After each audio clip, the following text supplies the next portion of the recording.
SOS Sahel est une organisation née au Sénégal, dans un contexte particulier.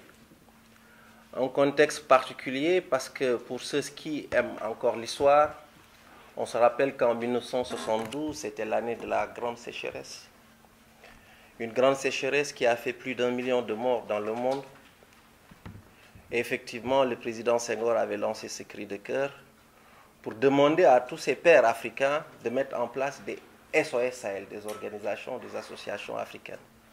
Mais en même temps, avait aussi demandé à ses pairs de l'autre côté, Occident, Amérique, etc., leur avait demandé aussi de mettre en place des SOS qui allaient être les répondants des SOS africains. Et Senghor avait lancé ce cri de cœur, et ce cri de cœur, je disais tantôt, qui est encore d'actualité, tout simplement, parce qu'il avait dit « aider les 30 millions de Sahéliens que nous sommes. Si vous ne le faites pas aujourd'hui, demain, 300 millions de Sahéliens vont venir vers vous. » Et c'est aujourd'hui ce à quoi nous assistons avec ces traversées de l'Atlantique par rapport à tous ces Africains qui traversent l'Atlantique pour aller de l'autre côté de l'Occident. Et c'est ce combat que SOS Sahel a mené depuis 1976. 1984, si vous vous rappelez aussi, la grande crise éthiopienne. Et l'Éthiopie était célèbrement connue à travers ces plus d'1 million de morts dus à l'insécurité alimentaire, à la malnutrition et à la pauvreté, 1984. Et en 2000, les objectifs du millénaire pour le développement, ces objectifs avaient uniquement pour but d'éradiquer la faim, d'éradiquer la malnutrition et la pauvreté dans le monde. SOS Sahel, depuis 1976, s'est inscrit dans ce sillage-là, dans ce sillage de faire de telle sorte que la faim, la pauvreté, la malnutrition et d'aucuns, avec un dénominateur commun, l'insécurité alimentaire, soient définitivement, en tout cas, éradiquées. Et c'est pour ça qu'aujourd'hui, après 40 ans, parce que 1976, il y a 2-3 ans, nous avons fêté nos 40 ans. Et aujourd'hui, on peut se targuer, en tout cas, d'être la seule organisation africaine présente de Dakar jusqu'à Djibouti, sur 11 pays, et qui aujourd'hui fait travailler plus de 400 acteurs, et qui aujourd'hui travaille avec un réseau de 1000 acteurs, et aujourd'hui a plus de 300 millions de bénéficiaires de nos actions indirectes. Que ce soit au Sénégal, que ce soit au Mali, que ce soit au Niger, que ce soit au Burkina, que ce soit au Tchad, que ce soit au Soudan, que ce soit en Éthiopie jusqu'à Djibouti, nous avons le réseau avec lequel nous travaillons est en rapport avec l'Union africaine. Parce qu'aujourd'hui, l'Union africaine est constituée, en tout cas, une des organisations avec lesquelles nous travaillons sur dans une grande échelle. Mais le système des Nations Unies aussi nous confie des missions.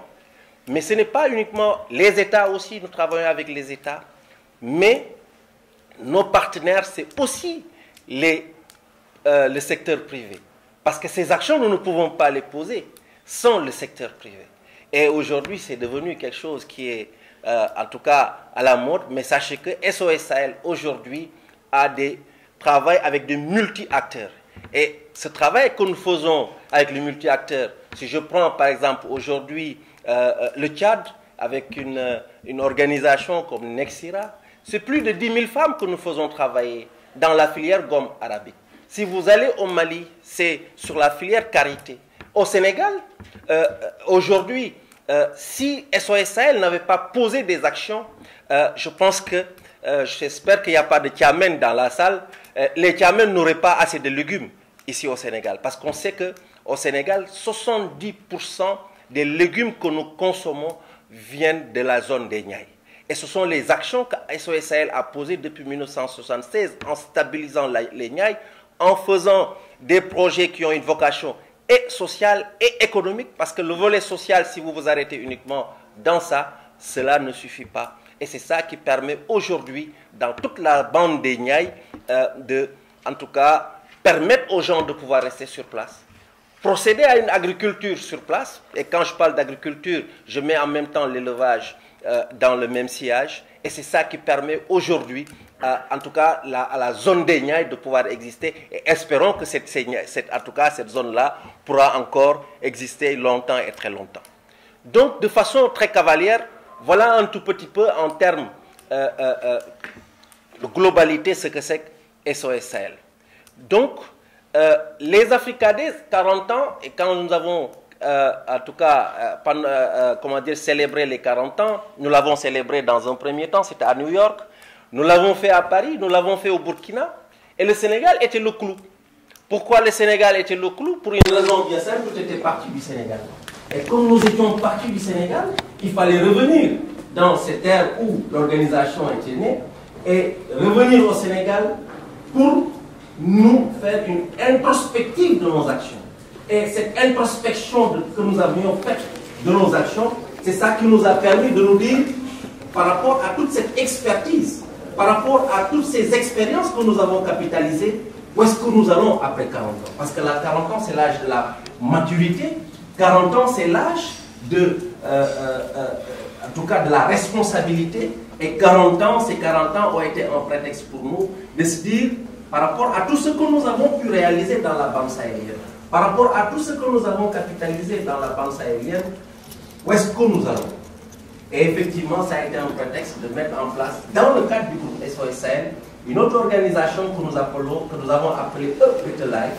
Et cette A Better Life, peut-être nous y reviendrons tout à l'heure, l'objectif, c'est de dire, nous avons travaillé dans le SOS, nous avons travaillé dans l'urgence, nous avons aidé les populations, nous les avons formées à s'auto-prendre en charge, mais qu'est-ce que nous allons poser comme action qui puisse permettre maintenant, dans les 40 prochaines années, de faire de sorte que ces populations puissent s'émanciper et s'émanciper définitivement. Et à travers, effectivement, aujourd'hui, on ne peut pas faire du social sans de l'économie.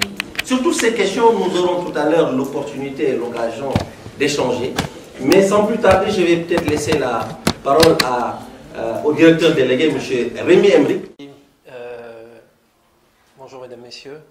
Je pense que le vice-président des SOS Sahel a fait la présentation globale de l'histoire des SOS Sahel et aussi un petit peu où nous en sommes aujourd'hui. Notre volonté, et je pense que c'était la volonté initiale du président Senghor et de l'ensemble des initiateurs des SOS Sahel il y a 40 ans, l'objectif c'était d'arrêter le disert, sinon, Senghor disait, sinon il chassera 30 millions de Sahéliens du Sahel. Et donc aujourd'hui, la question c'est, on ne parle pas de 30 millions, on parle de 300 millions. Et en 2050, on parlera peut-être de 500 millions. Donc la tâche est énorme et l'enjeu est très important. Je pense pour l'ensemble des pays, pour l'ensemble des 11 pays sur lesquels SOS Sahel travaille, de Dakar à Djibouti. Je pense que aussi nous sommes dans un contexte aujourd'hui où les choses ont changé depuis 1976, puisque dès l'origine, SOS Sahel a voulu soutenir des initiatives locales, soutenir des initiatives portées par les organisations paysannes et par l'ensemble des organisations de la société civile dans les pays où on intervenait déjà au départ en Afrique de l'Ouest. Et donc, on est toujours resté fidèle à ce travail avec les organisations locales qui fait le cœur de notre métier. Je voudrais juste vous citer un exemple. Par exemple, aujourd'hui, on travaille dans la région nord du Mali, dans toute la région de Kidal, Tombouctou, Gao, Mopti. Ce n'est pas très simple parce que vous connaissez le contexte sécuritaire dans cette région.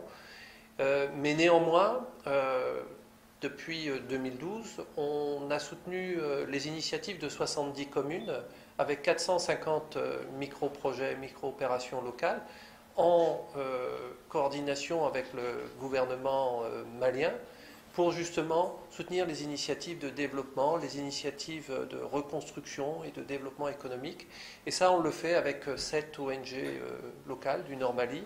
Et si bien les résultats, après 4 ans d'opération, la Banque mondiale et l'État malien a souhaité renouveler cette opération encore pour 2 ans, compte tenu des enjeux dans des régions où les risques sécuritaires, où les questions aussi de développement sont cruciales, pour justement ne pas intervenir uniquement dans l'urgence, mais intervenir sur le long terme. Et on a pu le faire grâce au travail qui a été fait depuis 40 ans, justement parce qu'on a toujours travaillé avec les acteurs locaux, avec les organisations locales et avec aussi les organisations des États décentralisés, en particulier les communes, les services de l'État, etc., en bonne cohérence.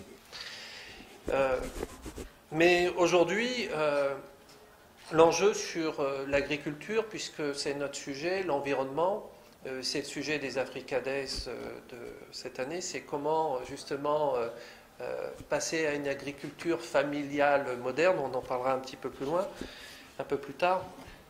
La question, c'est réellement comment mettre, alors c'est un mot qu'on met souvent, dont on parle beaucoup en ce moment, mettre à l'échelle, mais comment réellement mettre à profit l'action qui a été initiée par l'ensemble de nos partenaires depuis le début, pour créer une approche cohérente et réellement répondre de façon significative aux besoins de territoire, aux besoins de développement de territoire, aux besoins de développement de familles qui vivent dans le monde rural, qui ont parfois traversé des crises climatiques, des crises sociales, et donc comment réellement relever cette situation. Et donc on a monté une opération qui s'appelle l'Initiative Verte, sur laquelle tout le monde peut adhérer, même, je dirais, vous-même en tant qu'ami de SOSL pour soutenir l'action. L'objectif, donc cette opération, de façon concrète, on la réalise d'abord sur 6 pays. Donc ce sont tous les pays plutôt de la partie ouest africaine, donc le Sénégal, bien entendu, la Mauritanie, le Mali, le Burkina Faso, le Niger et le Tchad. Ce sont les 6 pays. Et elle a pour ambition de restaurer 360 000 hectares de terre et de créer 130 000 emplois durables dans l'agriculture. Que ce soit des emplois pour des agriculteurs, des agricultrices, et je préfère employer ce mot que de dire, même si la paysannerie a une grande valeur, hein, mais pour passer à une agriculture plus moderne, mieux équipée, mieux formée, plus capable de s'adapter, dans 1700 villages et 32 régions de ces 6 pays. Et cette initiative, elle s'appuie sur les connaissances des producteurs. Elle s'appuie pas sur, on ne vient pas avec un package d'informations, de technologies, etc. Elle s'appuie d'abord sur les connaissances. Elle permet aux acteurs locaux et en particulier les collectivités territoriales de définir quelles sont les actions à conduire dans leur territoire, dans leur bassin versant, de manière à voir tout ce qui est valorisable dans le territoire. Tout à l'heure, Sidi parlait de la gomme arabique, notamment au Tchad, qui fait vivre 300 000 familles.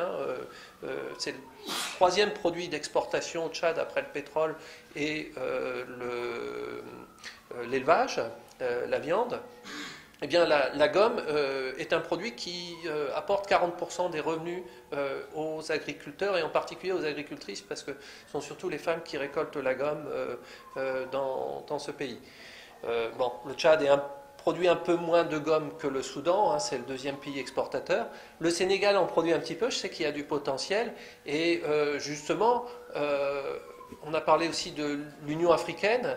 Et l'Union africaine, avec à l'initiative, il y a un peu plus de 20 ans, du président Wade et du président Obasanjo, ont créé l'initiative Grande Muraille Verte, qui a pour vocation de restaurer les milieux. Au départ, c'était une bande de 7000 km de long sur 15 km de large. Bon, c'était un rêve, mais aujourd'hui, la Grande Muraille Verte a une plus grande ambition que ça, c'est réellement de restaurer les milieux sur tous les pays qui sont au sud du Sahara. Et l'initiative verte, c'est une contribution très concrète à l'initiative Grande Muraille Verte.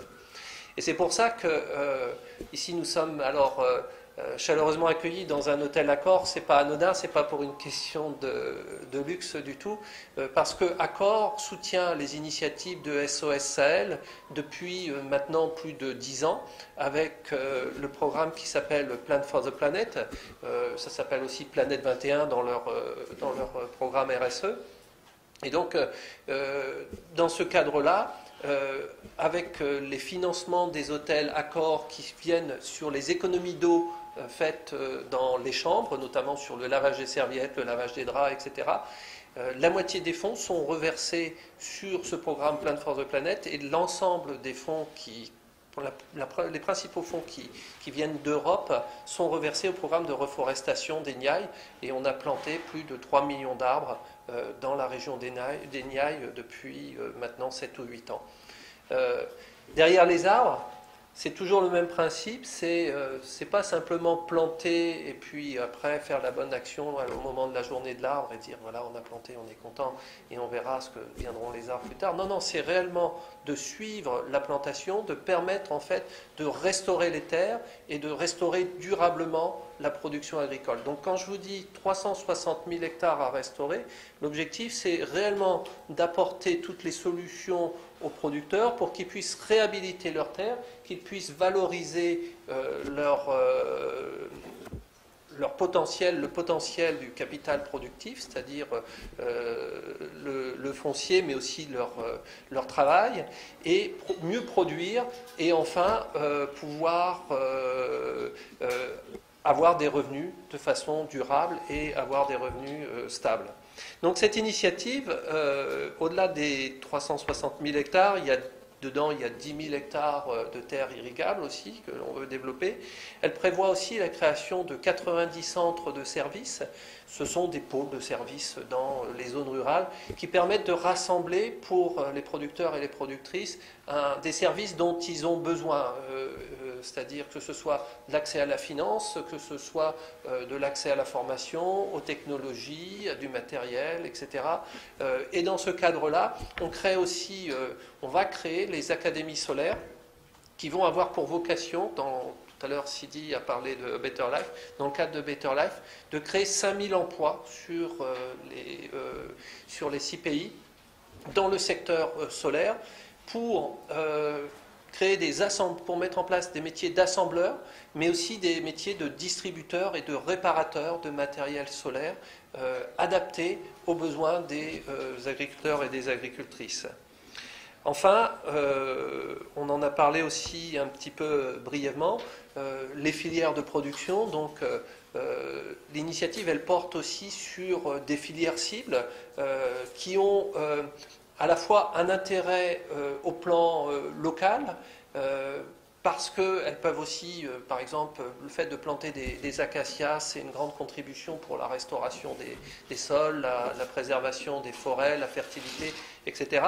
Mais qui a aussi pour vocation de développer de nouveaux marchés, que ce soit au plan régional ou que ce soit voire au plan international.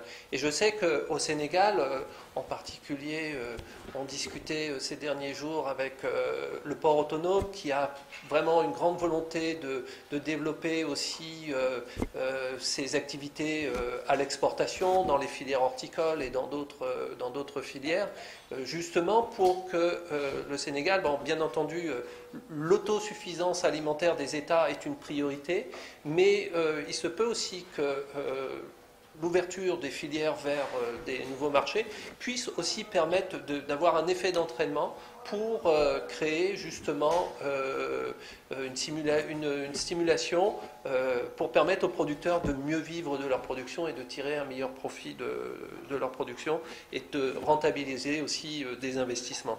Bien entendu, l'État du Sénégal qui nous appuie au quotidien sera là. Donc, et le secteur privé, bien entendu, parce que nos actions aussi, nous les faisons avec les secteurs privés, nos collaborateurs, une bonne partie de nos collaborateurs, avec, bien entendu, des moments d'échange, des moments de partage et des moments véritablement, je dois dire, de brainstorming, que nous aurons à travers ces journées de l'Afrique. Donc ces journées de l'Afrique, oui, nous les avons commencées il y a 2 ans. Cette année, ça va être la 3e édition. Et que nous appelons les journées Africa Days. Et ces journées Africa Days, nous les ferons et nous les avons fait en rapport avec le groupe Accor. Nous les faisons ici au Pullman. Et effectivement, ça va être des moments de partage, de coaction, mais aussi des moments de capitalisation de nos expériences passées et bien entendu ce que nous sommes en train de faire, de plaidoyer, mais aussi de mobilisation de nos partenaires. Parce que nos partenaires, on a besoin de leur rendre compte. Et entre autres partenaires, notre parrain, c'est le président Abdou Diouf, qui soutient, et il nous le dit et il nous le rappelle tout le temps. Quand il était Premier ministre, le président Senghor l'avait appelé pour lui dire « Je vous confie cette organisation ». Et aujourd'hui, n'étant même plus président, d'ailleurs, je pense que c'est aussi quand il a été à l'OIF que notre organisation aujourd'hui est reconnue comme partenaire privilégié de l'organisation de la francophonie. Et chaque année, avant les Africa Days, nous partons le voir, nous rendons compte de nos actions. Après les Africa Days, nous partons le voir parce que c'est le parrain de notre organisation et qui est au quotidien et informé de toutes les actions que nous posons au niveau, en tout cas, de SOS-Sahel. Donc, les Africa Days, ça va être les 25, 26 et 27.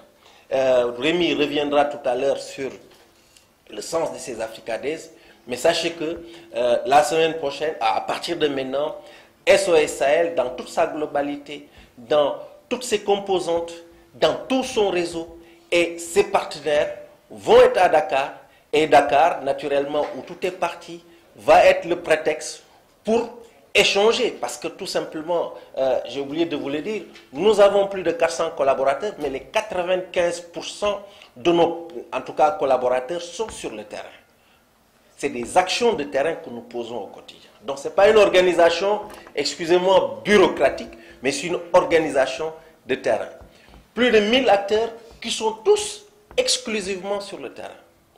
Nos bénéficiaires, ce sont des bénéficiaires qui sont sur le terrain. Et nous avons, en tout cas, nos bénéficiaires, excusez-moi, c'est un lapsus, parce que chez nous, nous n'avons pas de bénéficiaires, nous avons des acteurs. Parce que les actions que nous posons, nous ne les posons pas ex nihilo.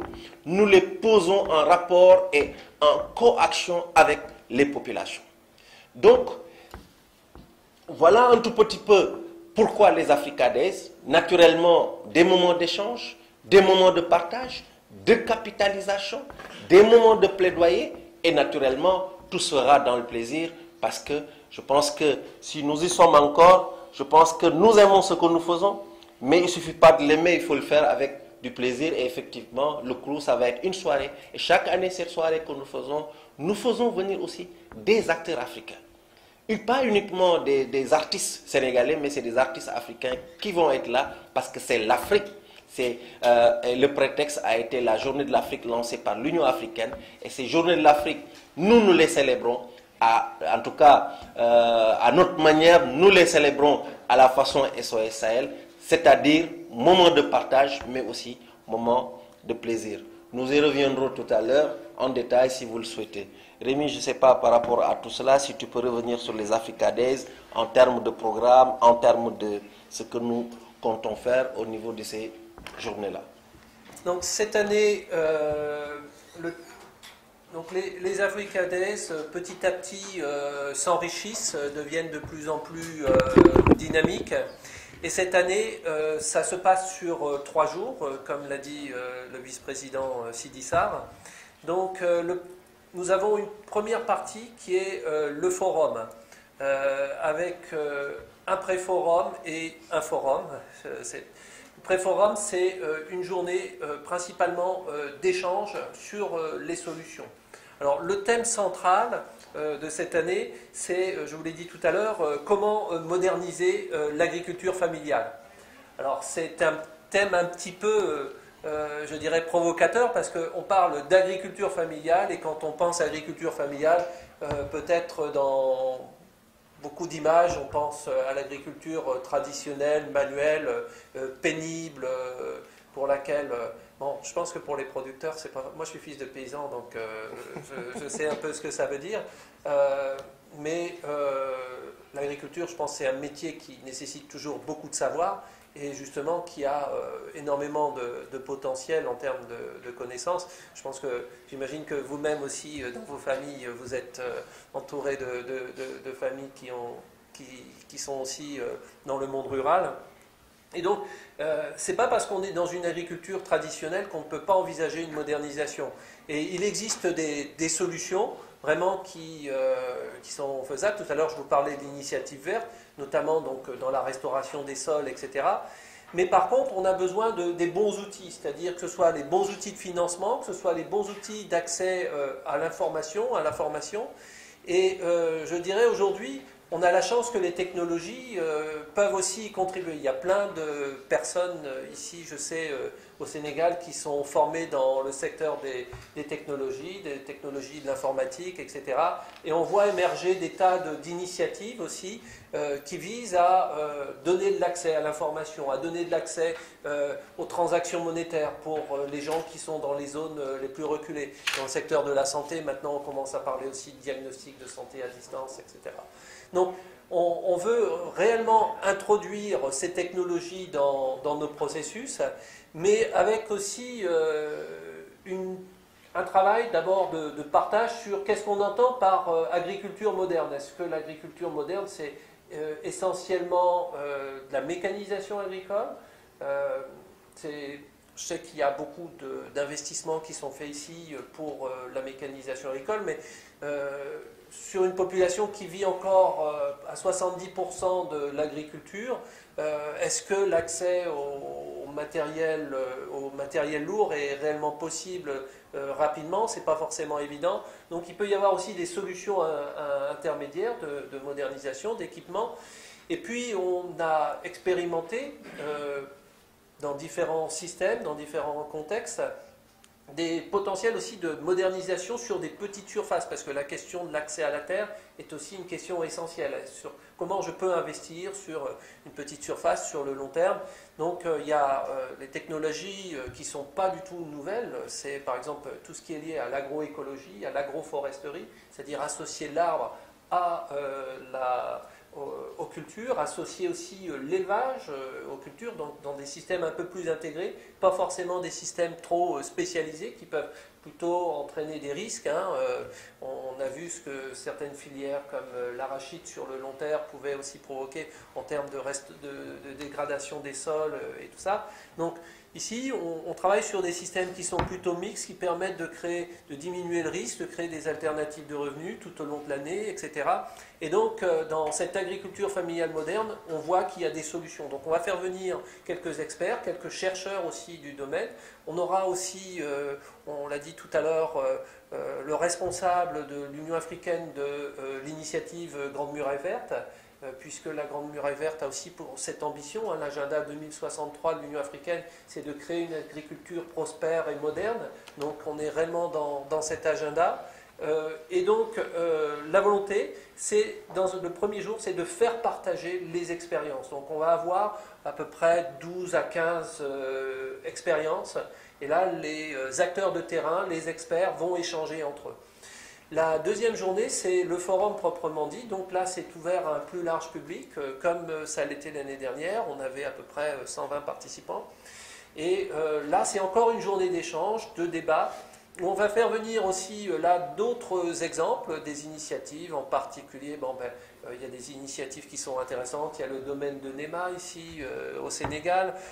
On va faire venir des jeunes tchadiens qui développent un kit solaire qui peut être construit sur place, etc., qu'ils veulent développer à grande échelle. Ce sont des jeunes ingénieurs formés au Bénin.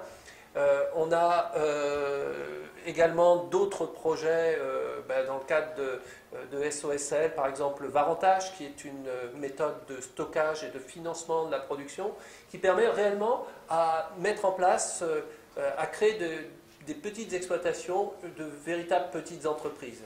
Donc ça ne veut pas dire qu'elles ne doivent pas grandir à un moment donné, mais il faut bien démarrer de quelque chose. Donc voilà le forum de cette année, et donc avec un programme alléchant, des experts qui sont réellement à la fois des gens de terrain et des gens du secteur de la recherche et des institutionnels. Et puis le lendemain, ce sera une visite de terrain. Alors j'ai oublié quel est le nom de la ferme, mais c'est l'école agroécologique de Kaydara. Kaydara, je pense, ça doit se prononcer. Ouais, c'est ça.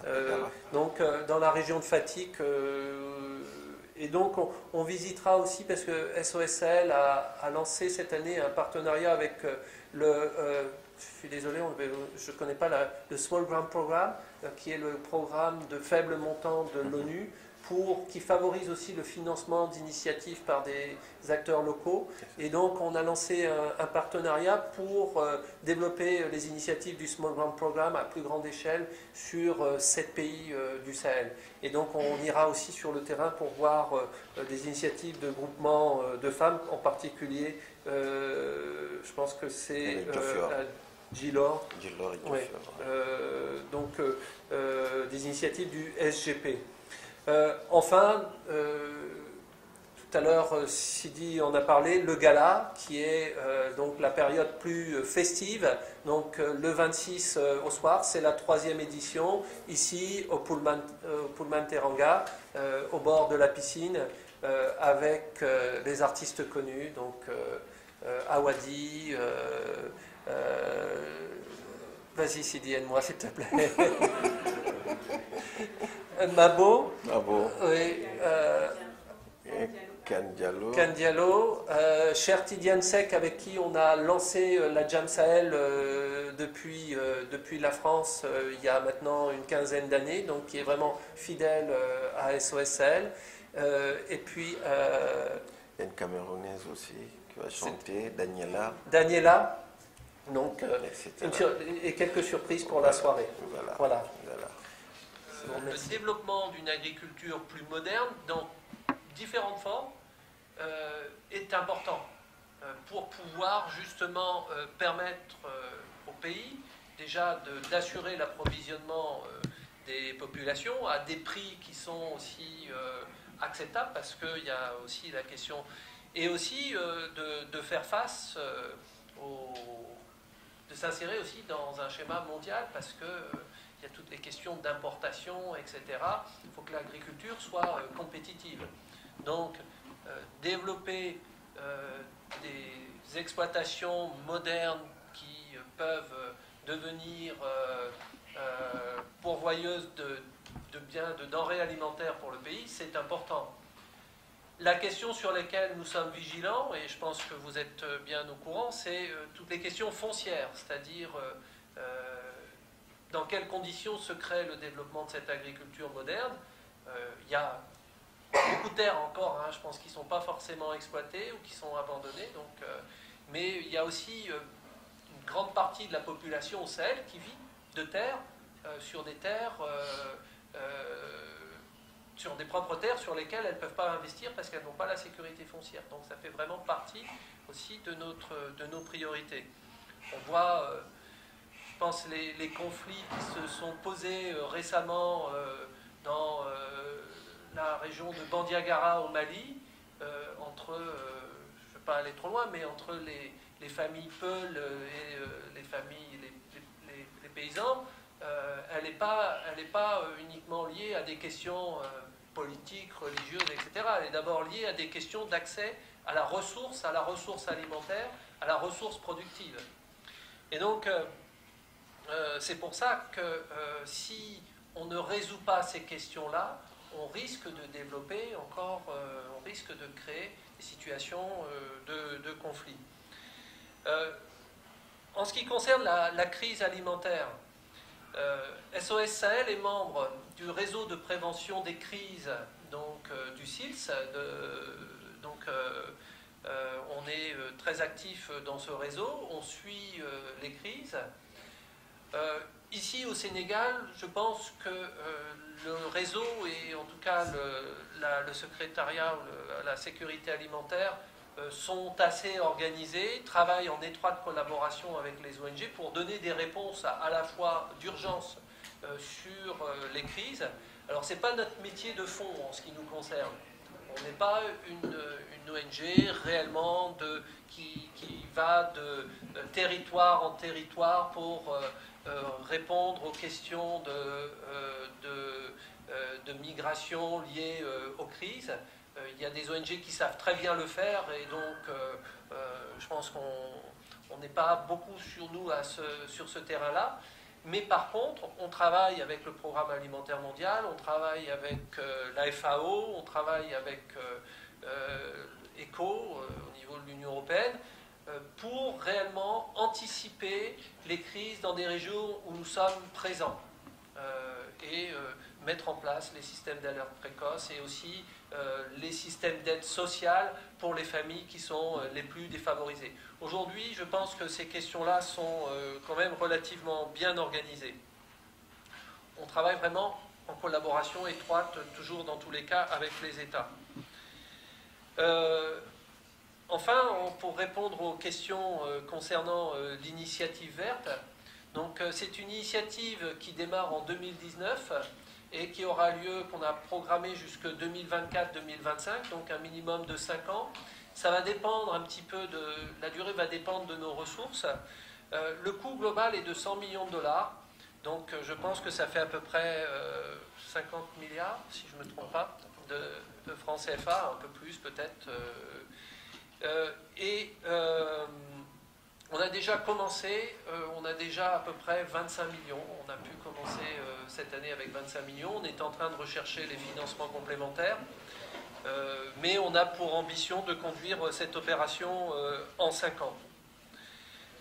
Sur la diffusion des bonnes pratiques et l'agriculture de conservation, c'est vraiment au cœur de l'initiative verte. C'est réellement sur ces techniques que l'on veut vulgariser, que ce soit aussi, justement, tout à l'heure j'en ai parlé, de l'agroforesterie, de l'agroécologie, mais aussi tout ce qui va être lié à la maîtrise de l'eau. Et enfin, peut-être juste pour répondre rapidement sur l'accès à l'eau dans la région des Niayes, c'est réellement le but, c'est-à-dire que les opérations de reforestation dans la région des Niayes ont permis à la fois de fixer dans certaines cuvettes maraîchères le problème de l'ensablement des dunes. On travaille aussi avec l'Union maraîchère des Niayes, l'Union des associations maraîchères des Niayes, sur la restauration de la bande de filao, donc la régénération, la restauration de la bande de filao, qui, bien entendu, le gouvernement sénégalais y travaille aussi, hein, mais on apporte notre soutien dans ce sens-là, pour que les familles qui vivent dans cette région-là puissent restaurer elles-mêmes la bande de filao qui protège aussi l'ensemble du milieu. Et un travail sur lequel on a vraiment besoin d'accélérer, ce sont les bonnes pratiques en matière d'irrigation, parce que le souci, c'est que l'eau est en quantité insuffisante. On a vu ces dernières années, la sécheresse est de plus en plus importante dans toute la région des Niayes, dans toute la région du Ferlo, voire jusqu'au bassin arachidier, etc. On a des pluviométries qui diminuent. Et donc, là aussi, la diffusion, on a travaillé sur la diffusion de kits d'irrigation par le goutte à goutte. Depuis pratiquement 6 ans, on travaille sur la diffusion de ces kits-là, mais pas simplement à l'échelle industrielle, mais aussi à l'échelle familiale, pour que des producteurs eux-mêmes puissent acquérir ces kits et aussi passer à des systèmes d'irrigation qui sont plus respectueux de l'usage de l'eau. Donc nous avons marqué d'une planche, en tout cas, nous avons marqué ces journées d'Africa Days comme des journées de rencontre de l'ensemble de nos acteurs. Et tout à l'heure, Rémi le disait, hein, le petit ouvrage que j'avais sorti, c'est un livelihood qu'on avait fait au Burkina. Et aujourd'hui, SOS Sahel a aujourd'hui cette chance de pouvoir travailler avec un réseau où tout ce qui est bon dans telle ou telle zone, nous capitalisons et nous diffusons.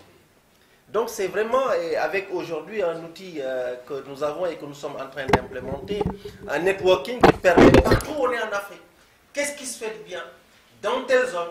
Par exemple, quand je vous dis qu'aujourd'hui, sur les montagnes de l'Éthiopie, nous avons envoyé plus de une quantité incommensurable de moringa. 700 000. Et qui leur permet aujourd'hui d'avoir le moringa sénégalais en Éthiopie. Et tout le monde connaît les vertus qu'il y a dans ce moringa. Donc c'est véritablement des échanges de bonnes expériences que nous avons d'un pays à un autre. Deuxièmement, comme je dis, c'est des moments d'échange ces Africa Days. Cette année, nous aurons, parce que quand Senghor avait demandé à ce que de l'autre côté de l'Occident, on mette en place des SOSL, cette année, nous aurons nos amis britanniques qui vont être là, nous aurons nos amis de New York qui vont être là, nous aurons pratiquement tous les SOSL disséminés, à l'exception du Luxembourg, disséminés un peu partout en Europe, qui vont être là. Parce que tout simplement, on ne veut pas d'action dispersée. On veut que, en tout cas, on veut tirer ensemble pour, en tout cas, avoir une meilleure efficacité. En termes de plaidoyer, aujourd'hui, tout le monde, dans le calendrier, je dois dire, dans le calendrier SOSL, tout le monde sait qu'aujourd'hui, les Africa Days, c'est des moments où il faut être là, où il faut partager. Et je ne voudrais pas présager de ce qu'on va faire lors de cette journée de forum et autres, mais vous avez vu que chaque fois que nous faisons nos Africa Days, ou bien nous faisons des organisations de cette nature, nous diffusons par la suite. L'ouvrage que j'ai sorti tout à l'heure en fait partie. Et cette année, il y a un autre qui va sortir et qui va montrer qu'est-ce que nous avons capitalisé à travers les journées de l'Afrique, parce qu'à l'année, on a travaillé sur les filières. Et ça me permet peut-être de répondre par ricochet à la question de l'agrobusiness. Aujourd'hui, on ne peut pas développer une agriculture, ou bien on ne peut pas faire de l'économie sans travailler sur les filières. Et c'est pour ça, l'année dernière, nous avons regroupé les agriculteurs et, je dois dire, les entrepreneurs de la distribution.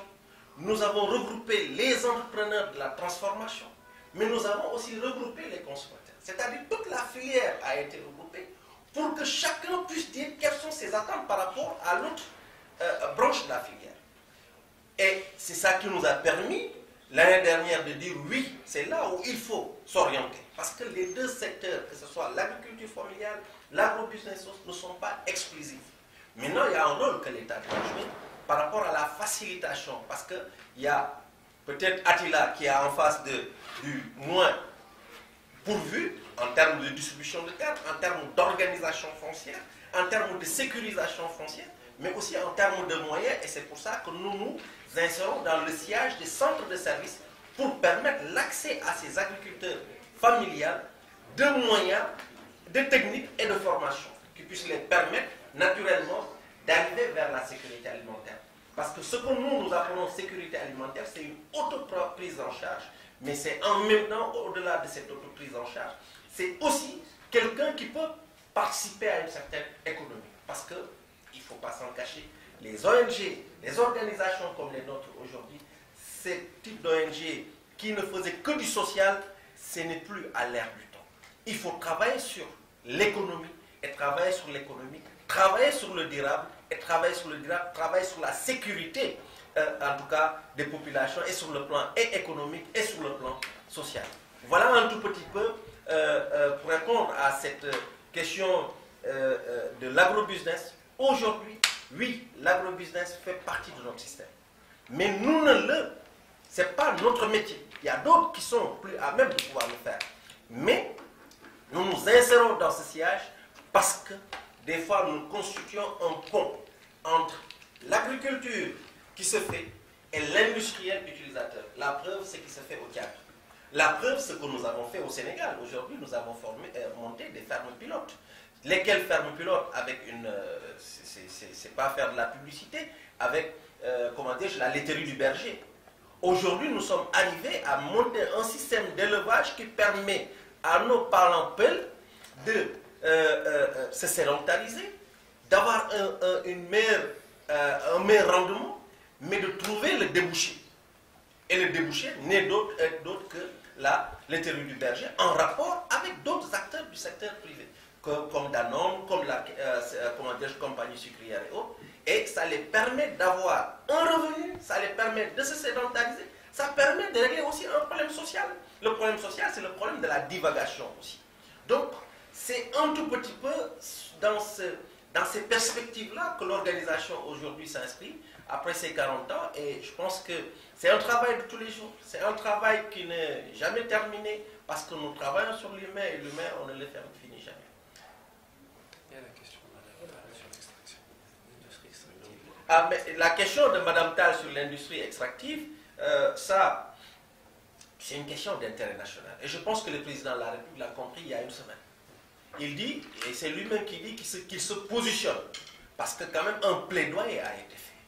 Et ce plaidoyer qui a été fait, la zone des Niayes, je le disais tantôt, c'est 80% de l'horticulture au Sénégal. Aujourd'hui, la disparition du Niayes, ça nous installe et ça nous inscrit directement, en tout cas, vers un pays importateur de légumes. Donc aujourd'hui, il est patent que tous les projets que nous, naturellement, notre rôle c'est de faire la sensibilisation. Notre rôle c'est de faire de telle sorte que, de montrer l'intérêt qu'il y a à préserver. Notre rôle c'est de développer cette zone-là. Pour qu'en tout cas on ne puisse pas dire, dans cette zone, le seul intérêt c'est l'extraction. Mais derrière tout cela, nous sommes au Sénégal, on ne va pas peut-être faire la langue de bois. La façon dont ces terres qui relèvent pour la plupart du domaine national, la façon dont ces terres font l'objet de baux, la façon dont ces terres rentrent dans le domaine privé de l'État pour se retrouver dans des domaines, en tout cas des particuliers, ça, je pense que nous, ce que nous pouvons faire, c'est sensibiliser. Ce que nous pouvons faire, nous ne sommes pas les législateurs, mais ce que nous pouvons faire, c'est tout simplement d'attirer l'attention sur les enjeux qu'il y a derrière tout cela. Oui, l'industrie extractive, mais derrière tout cela, je pense que l'écrasante partie de la population, 70% aujourd'hui vit encore de la terre. Et ces gens-là, il faut, je ne dirais pas leur accorder un clin d'œil. Ces gens, il faut avoir un regard très attentif. Parce qu'il y va de la sécurité et il y va de la stabilité aussi de notre pays.